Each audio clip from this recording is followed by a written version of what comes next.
And then I did the motion again because I thought it was just so cool.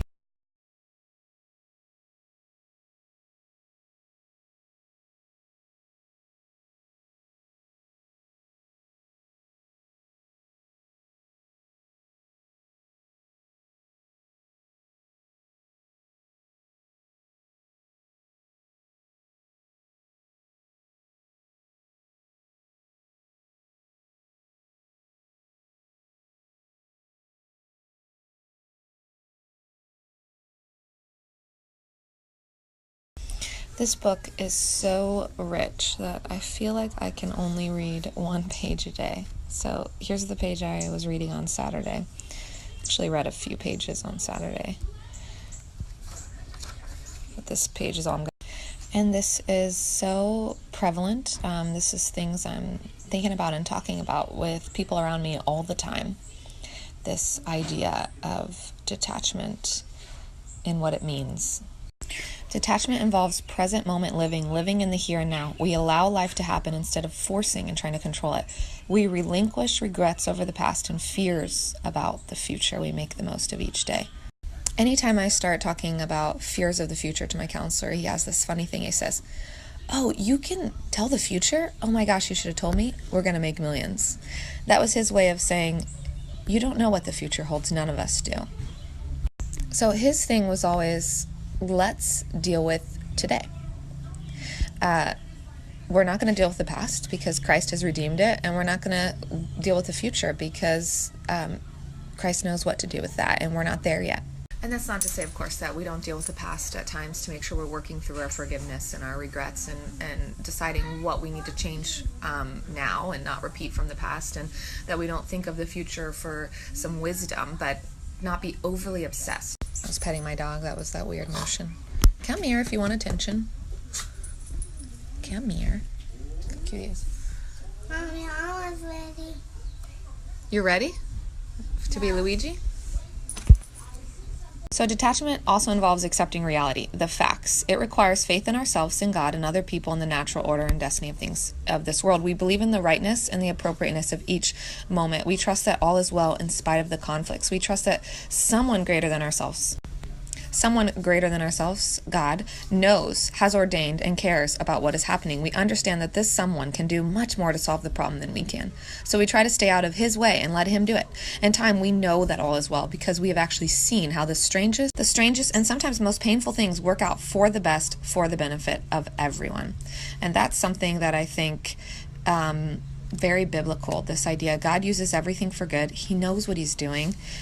He is the only solution. So why are we making ourselves go crazy by trying to solve problems that we have to trust him to solve? He says there will be many, many problems in this world, but take heart because he has overcome them. And I think that is the message of detachment. Something very interesting about this too, when we stop being anxious, thrashing about, we actually become able to make good decisions about how to love people and how to solve problems. So detachment helps us help things better. The rewards from detachment are great. Serenity, so important to me. A deep sense of peace, which can only come from God. The ability to give and receive love in self-enhancing, energizing ways, and the freedom to find real solutions to our problems. That in itself is enough of a reason for me to. But then even better, this goes with the whole, James Dobson has a book, Love Must Be Tough. And it says sometimes detachment even motivates and frees people around us to begin to solve their problems. It's a big sometimes. We can't do it for that because then that's our own form of control. This is where it gets really nuanced and motivation matters, because if you try to detach from someone's problem in an effort to get them to solve their problem, you're still being codependent. You're still trying to solve a problem that's not your responsibility. It's just a different form of manipulation. So when detachment is done the wrong way, it's still being manipulative. Detachment needs to be done for you, for the things that you need, and because of your beliefs on what you're allowed to go into. Detachment in a lot of ways is a form of respect, of consent. It's, I'm not going to take over things that are yours.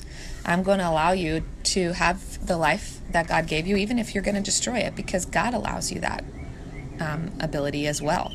So I think the idea here that works here, we stop worrying about them, they pick up the slack, they finally start worrying about themselves. What a grand plan. We each mind our own business.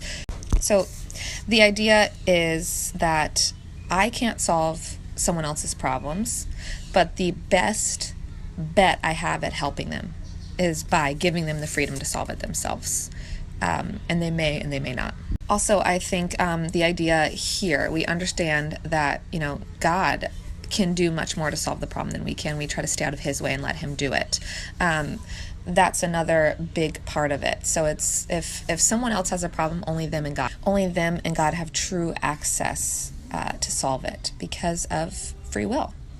You see that in so many different situations in your life. You can't make anyone do, feel, think, or say anything that you want them. Any form of control we think we have over people is flimsy and easily lost. And that's why when we have controlling relationships with people, we constantly feel insecure about losing that hold, losing that influence, or how do they behave when we're not around and when we're not looking.